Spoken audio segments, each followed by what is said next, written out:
Assalamualaikum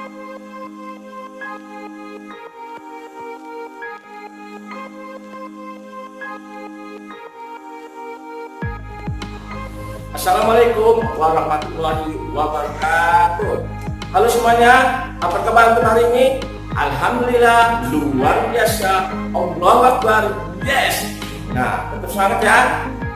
Nah, sekarang materi pelajaran adalah materi pendidikan agama Islam atau PAI. Bapak akan jelaskan semuanya tentang pelajaran pendidikan agama Islam ini. Di pelajaran pertama akan membahas tentang membaca huruf hijaiyah bersambung. Yang kedua, mengetahui cara penulisan huruf hijaiyah bersambung. Dan yang ketiga, menulis huruf hijaiyah bersambung. Jadi Bapak akan jelaskan semua satu-satu. Bagaimana cara membaca huruf hijaiyah dan cara penyambungan huruf hijaiyah dan cara menulis huruf hijaiyah. Apa sih huruf hijaiyah itu? Huruf hijaiyah adalah huruf bahasa Al-Quran. Jadi kalau huruf Latin ditulis sebelah kiri, sedangkan huruf hijaiyah ditulis sebelah kanan. Nah, Bapak akan jelaskan huruf hijaiyah bersambung yang di depan. Apa aja huruf hijaiyah yang bersambung di depan? Nah, di sini ada yang bisa disambung di depan dan juga ada yang tidak bisa disambung. Contohnya, yang bisa disambung huruf hijaiyah adalah Bapak akan tuliskan nih.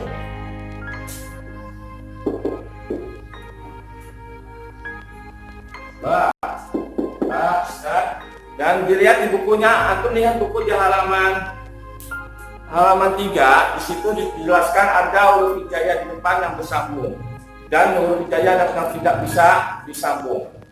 Nah, cara penyambungannya gimana caranya huruf hijaiyah yang bersambung? Contohnya huruf ba, cara penyambungan di depan adalah di sini ba. Nah, huruf hijaiyah yang bersambung di depan adalah contohnya Bapak tuliskan baru.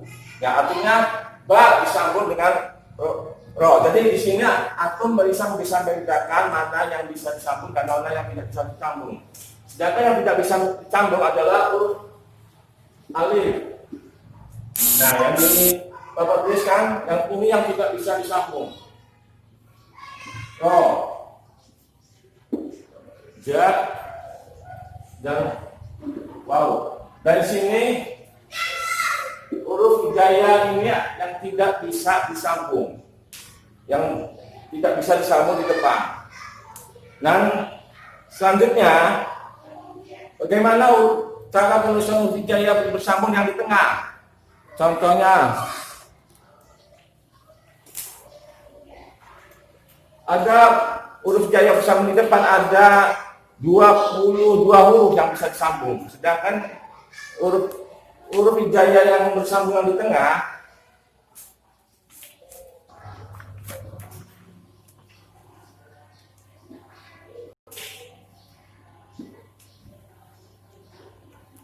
Nah, di sini Bapak akan menjelaskan tentang huruf hijaiyah yang disambung yang di tengah. Ada beberapa huruf yang bisa disambung. Ada 23 huruf hijaiyah yang bisa disambung di tengah. Yang antum bisa lihat di halaman nomor 5. Nah, antum perhatikan di situ. Di halaman nomor 5 ada huruf hijaiyah menyambung yang di tengah. Caranya seperti apa? Bapak ambil contoh, misalnya huruf hijaiyah bersambung di tengah, huruf ba. Bagaimana cara penyambungannya? Cara penyambungannya misalnya seperti ini.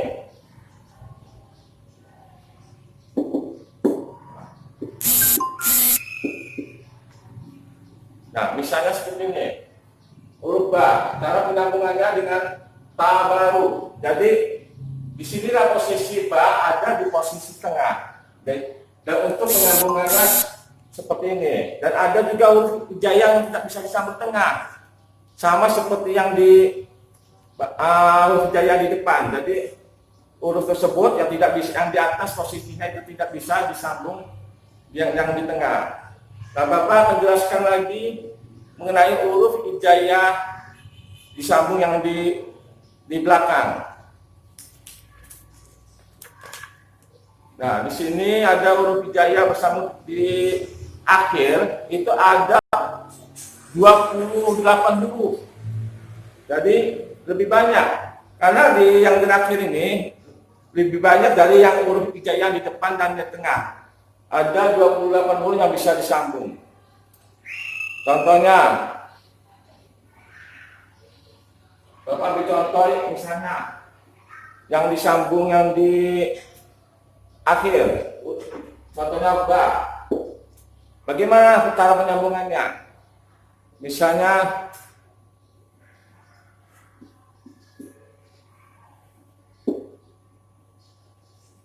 nah, seperti ini. Misalnya nah, misal dubu. Dan ini ba yang disambung dari huruf hijaiyah yang di akhir. Jadi antum bisa membedakan huruf hijaiyah yang bersambung di depan, di tengah, dan di akhir. Nah, Bapak akan jelaskan lagi tentang cara penyambungannya. Dan di sini ada beberapa huruf hijaiyah yang menyambung di akhir. Contohnya seperti huruf. Nah, seperti ini. Bagaimana cara penyambungannya? Tinggal antum tambahkan. Nah, jadi tambahkan seperti ini. Misalkan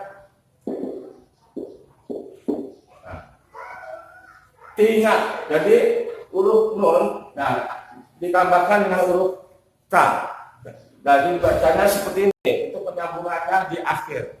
Nah, antum bisa membedakannya cara penyambungan menulis huruf hijaiyah di depan, di tengah, dan di akhir. Nah, selanjutnya Bapak akan jelaskan lagi mengenai cara, misalnya huruf-huruf hijaiyah, cara penyambungannya. Bagaimana sih penyambungan huruf hijaiyah? Seperti contohnya Bapak jelaskan lagi nih, seperti cara penyambungan huruf.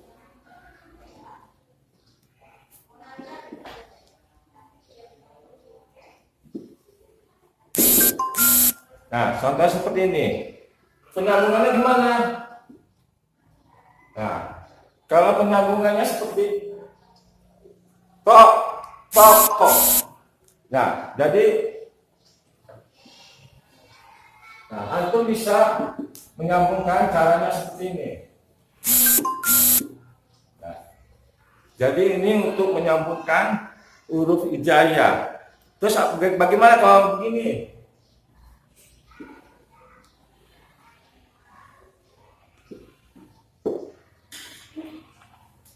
Nah, kalau begini posisinya gimana cara menyambungkannya? Jadi cara menyambungkannya seperti ini.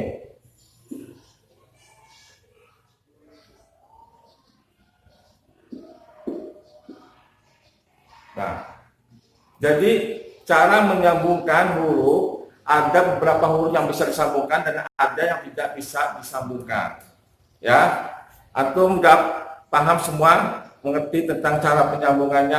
Nah, di sini Bapak akan menerangkan huruf hijaiyah secara tuntas. Jumlah huruf hijaiyah itu ada berapa sih? Nah, di sini antum bisa mengetahuinya. Jumlah huruf hijaiyah bersambung itu di akhir ada berapa jumlahnya. Nah, Bapak ingin mengetahui supaya antum bisa mengetahui jumlah huruf hijaiyah di akhir. Ya, di halaman 11, antum lihat bukunya di halaman 11. Antum boleh diisi di buku halaman 11 tentang jumlah huruf hijaiyah di akhir. Ada berapa jumlahnya? Jumlah huruf hijaiyah di akhir adalah ada 28. Ya, jumlahnya ada 28. Terus jumlah huruf pada kata di samping, misalnya ada kata ma.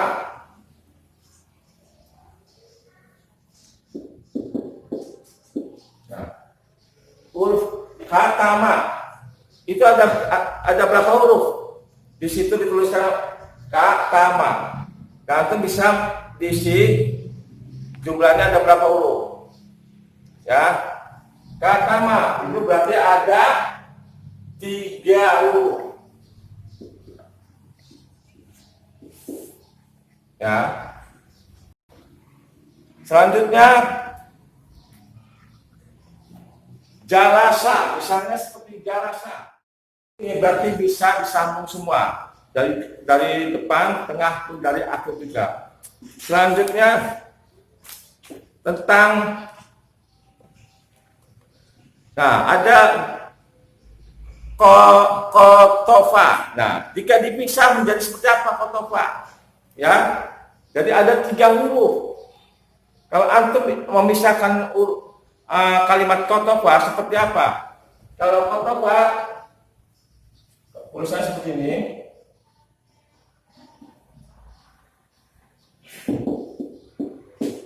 Nah, di sini ada 3 huruf, tapi diminta dipisahkan, tidak disambung. Jadi kalau dipisahkan berarti ada huruf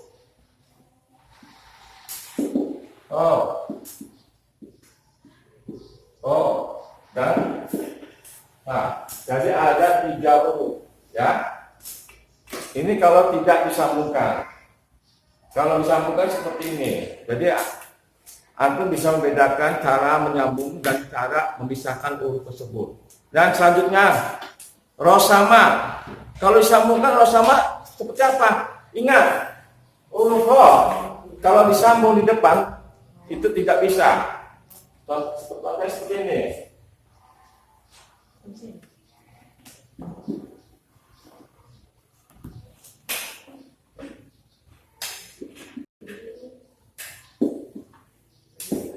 Nah, rosama.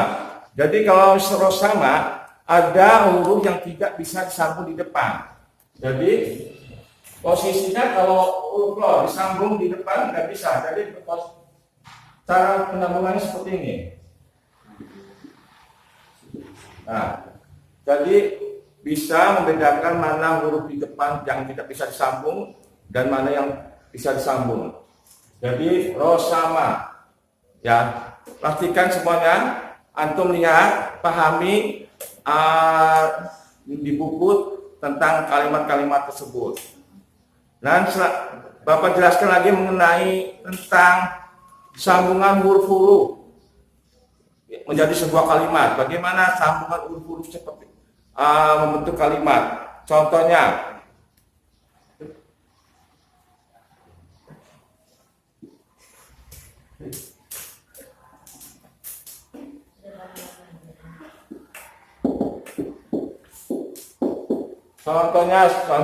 wayana. Wayana kalau disambung gimana caranya? Nah, ingat, huruf waw itu tidak bisa disambung di depan. Jadi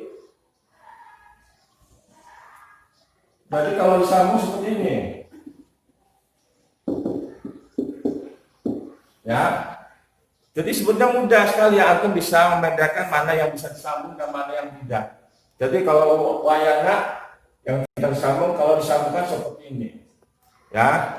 Atau mengerti tentang cara-caranya. Nah, ada lagi cara tentang yang tidak bisa disambung.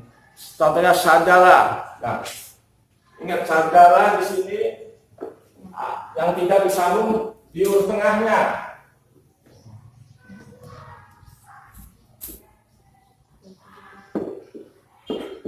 Nah, ini yang tidak bisa disambung huruf tengah. Yang tadi penjelasan yang tidak bisa disambung dari huruf depan.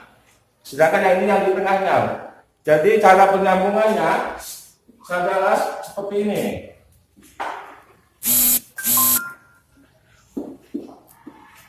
Nah, ini contoh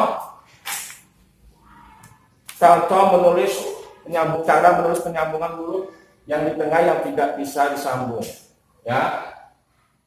Paham semuanya? Nah, jadi contoh yang ini adalah contoh yang tidak bisa disambung di depan, sedangkan ini contoh yang tidak bisa disambung yang di tengah. Bagaimana cara penyambung bisa selanjutnya? Jamala. Nah, jamala ini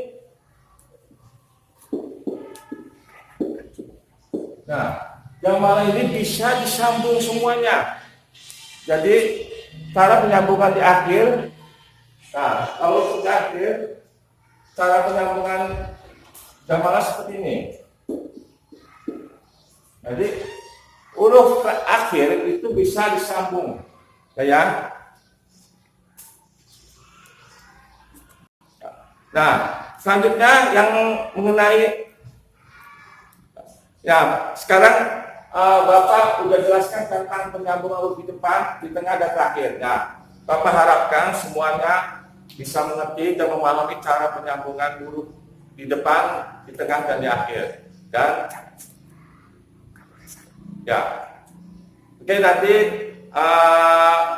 Bapak akan memberikan tugas untuk pendidikan agama Islam. Nanti antum bisa kirimkan di lewat kertas, lalu kirimkan lewat foto. Nanti tugasnya Bapak akan kirimkan di share, dan antum akan kalau sudah selesai tugasnya dikirimkan ke WA, ya.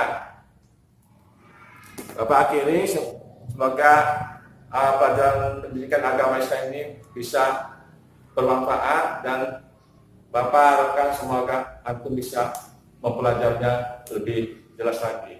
Bapak akhiri, wassalamualaikum warahmatullahi wabarakatuh.